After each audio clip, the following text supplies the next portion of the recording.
જો આપણે આપણા માઇન્ડથી આપણા મનથી પરેશાન હંમેશા થતા હોઈએ, એટલે કે ડર, ઉદાસી, ચિંતા, અનિંદ્રા, એકલતા અનુભવતા હોય, ત્યારે આપણે ખૂબ જ પરેશાન રહેતા હોય, આવી પરિસ્થિતિમાં આપણે મેડિટેશન ખૂબ જ ફાયદાકારક નીવડે છે.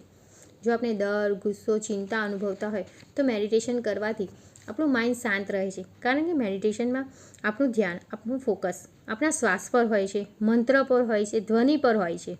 એટલે આપણું માઇન્ડ શાંત થાય છે, બ્રેનની એક્ટિવિટીઝ ઘટવા લાગે છે, એટલે આપણે ઓટોમેટિક સારું ફીલ થવા લાગે છે, આપણે શાંત ફીલ કરીએ છીએ.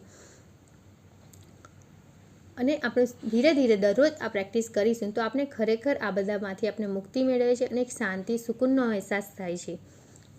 એવી જ રીતે જો આપણે અનિંદ્રા અનુભવતા હોઈએ છીએ, એમાંથી આપણે પસાર થતા હોય છે કે આપણે બરાબર ઊંઘ નથી આવતી અને નકારાત્મક વિચારોથી ઘેરાયેલા હોઈએ છીએ, આપણે કંઈ સારું નથી લાગતું, કંઈ સમજ નથી પડતી, તો એવા ટાઈમ પર આપણે સૂવાના અડધો કલાક પહેલાં જ ટીવી, મોબાઈલ બંધ કરી દેવા જોઈએ અને સૂવાના 10-15 મિનિટ પહેલાં મેડિટેશન કરવું જોઈએ.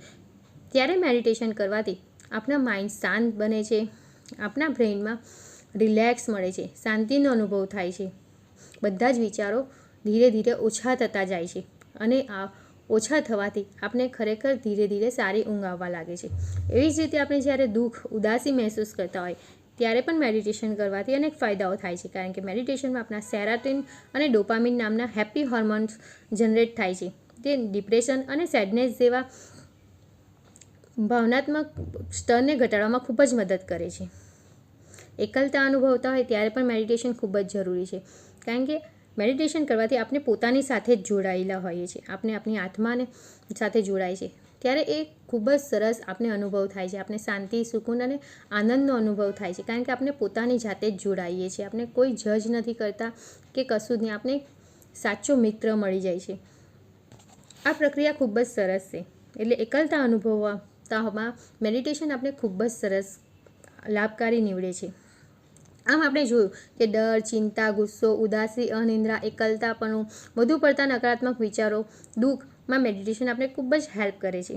કારણ કે મેડિટેશન એક પાવરફુલ ટૂલ છે, એક સાધન છે જે આપણા મન, શરીર અને આત્માને સંતુલનમાં સાંધે છે અને આપણે એક મેન્ટલ અને ઇમોશનલ સંઘર્ષ કરતા હોય તેમાંથી આપણે છુટકારો મેળવી શકીએ છીએ. એટલે દરરોજ મેડિટેશન કરવું ખૂબ જ હિતાવ છે. આપણે દરરોજ 10થી 15 મિનિટ એક જગ્યા પર શાંતિથી કોઈ પણ સમયે બેસવાનું છે. આપણી સ્પાઇન સીધી રાખવાની છે, એટલે કે આપણી કરોડરજ્જુ સીધી રાખીને બેસવાનું છે, આંખ બંધ કરવાની છે અને આપણા શ્વાસ પર ફોકસ કરવાનું છે. શ્વાસ આવે છે અને જાય છે. જો વિચારો આવે તો જેન્ટલી એને અપનાવવાના છે અને પાછું આપણું ધ્યાન આપણા શ્વાસ પર લાવવાનું છે.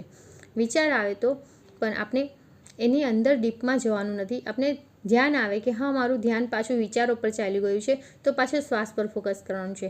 આમ વારંવાર શ્વાસ પર ફોકસ લાવીશું તો ધીરે ધીરે આપણા વિચારો ઘટવા લાગે છે. આ પ્રક્રિયા આપણે દરરોજ કરવાની છે અને આ કરવાથી આપણે ખૂબ જ સરસ લાભ મળે છે.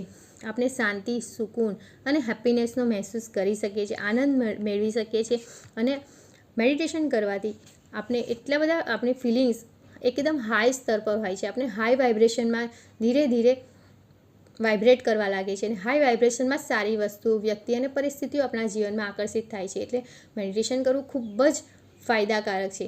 આ લર્નિંગને આપણા જીવનમાં ઉતારીએ અને એની દરરોજ પ્રેક્ટિસ કરીએ. પ્રેક્ટિસ કરવાથી જ આપણા જીવનમાં આપણે સારો બદલાવ લાવી શકીએ છીએ.